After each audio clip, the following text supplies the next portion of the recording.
Sir, I just had a brief comment. Mr. Wise mentioned earlier that you appeared late when he spoke at the Mount Zion Baptist Church in Seattle, Washington. I was actually present for his entire duration on stage. I was there early, matter of fact, and nothing Mr. Wise said, in my opinion, motivated non-white people to suspect all white people, including Mr. Wise, of practicing and or maintaining white supremacy.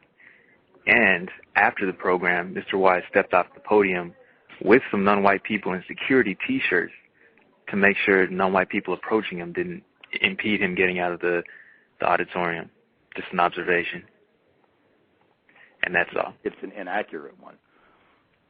I don't remember anyone in security T-shirts, and nor there was security. Anyone in security T-shirts. There were people with security. Hold on a second. I'm saying you're blatantly incorrect. Either there are only one or two things here. Either you are blatantly incorrect, you are not remembering what happened correctly, and or you are consciously being deceptive, because there were people, non-white people, in fact, who were present, who did have on security wardrobe. It had bright yellow letters with security written on it. In fact, I almost was bumped into one of them in trying to go and ask you to come on the program when you were leaving the podium. So, no, I almost bumped into one. There was security, and I remember having a discussion about the fact that you had security, non-white security at that, for the presentation. I didn't see a threat at all. I have never asked for, at any point in my life, security for any event. In fact, when I am asked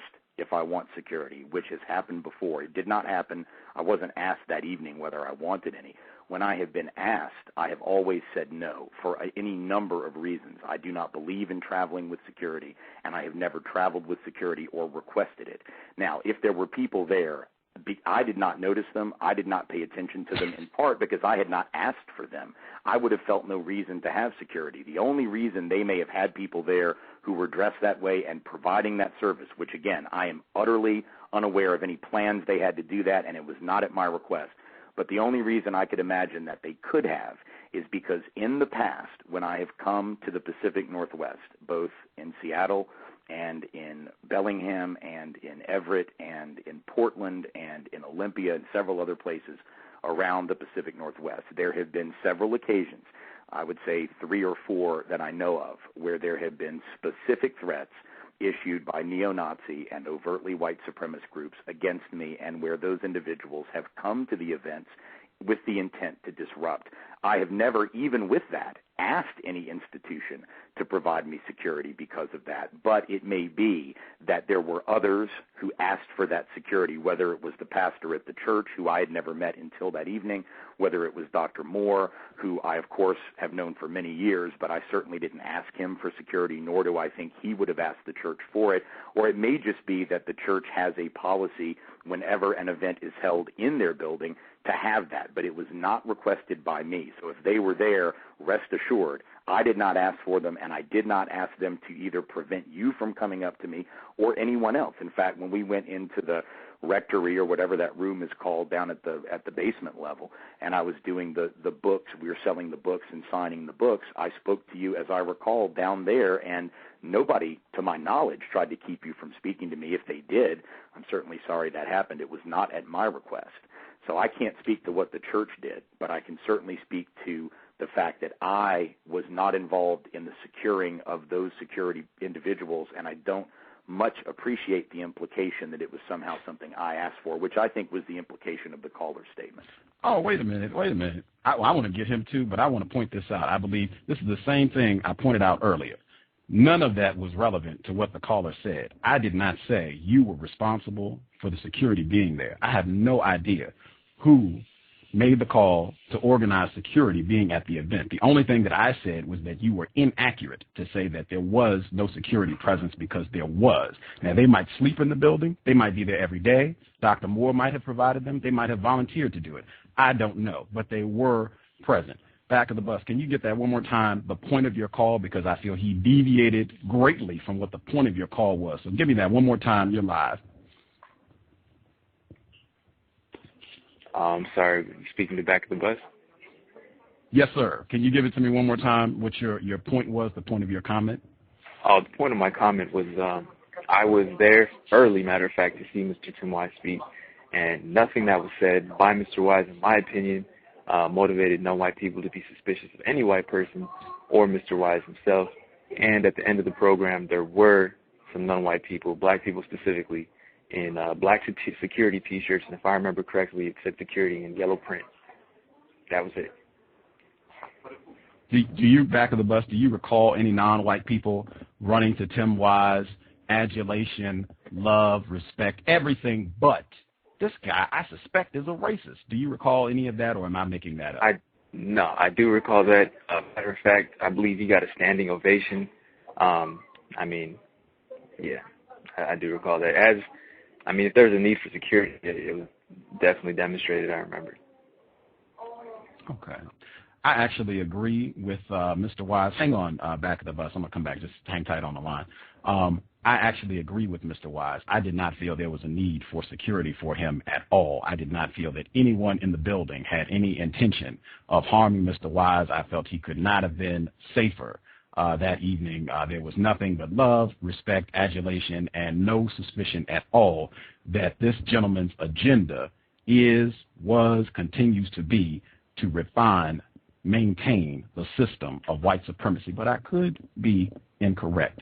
Mr. Wise, you commented earlier that my views that you have concluded based on what you've heard me say on this program is that non-white people are easily confused. Do you think it is an accurate statement to say that as long as the system of white supremacy exists, non-white people are confused about what racism is and how it works? No, I don't really agree with that. You don't think that's accurate? How do non-white people demonstrate that they are not confused about racism, white supremacy, what it is, and how it works? Well, to my estimation, non-white people historically have always been the ones who have most accurately called it out, who have most accurately pointed it out, who have most accurately led the fight against it, sometimes partly successful, sometimes not.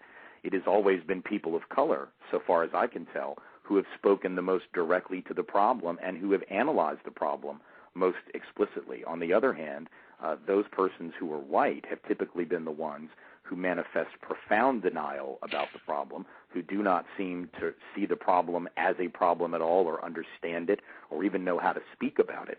So although it is certainly true that so long as the system is in place, people of color are damaged by it and are targeted by it and are, in the terminology you use, victims of it, I do not think that that somehow signifies confusion. I think what it signifies is that the system is so deeply entrenched and so deep and so real and so serious and so unbelievably interwoven into the society that even when people understand it and know it and see it, that doesn't mean that they're necessarily going to be able to undo it or dismantle it in a short period or even a medium-term period of time. I just don't think. I think folks of color are the most open-minded and open-eyed about the problem, and I think they see it far more clearly than I sense you were giving them credit for.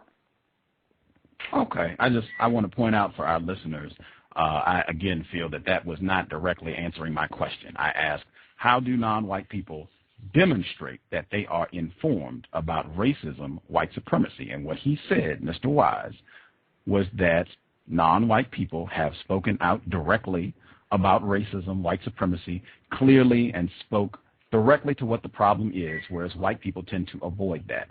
What I am saying is that as long as the system of white supremacy exists, I would make the analogy of a plantation.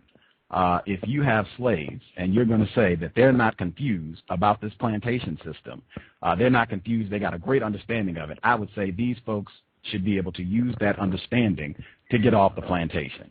Non-white people have demonstrated no ability to replace white supremacy with justice to get themselves off the plantation, even of how to deal with things that we complain about on a constant basis, just being abused and harmed by enforcement officials.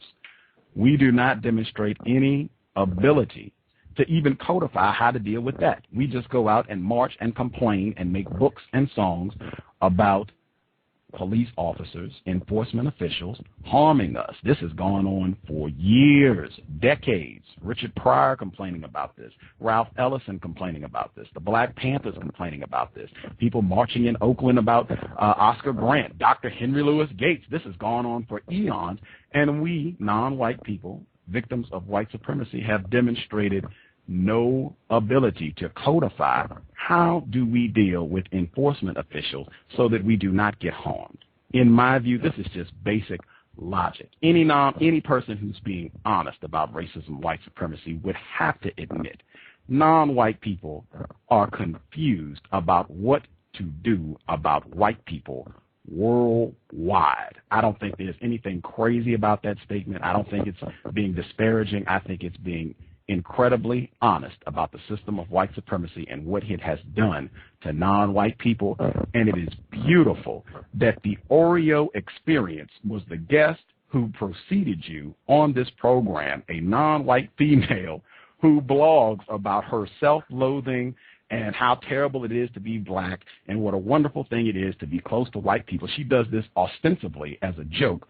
Folks, you can check out the program and decide for yourself, but I feel that's incredible that a person cannot acknowledge that non-white people have not been confused about racism, white supremacy, what it is, and how it works.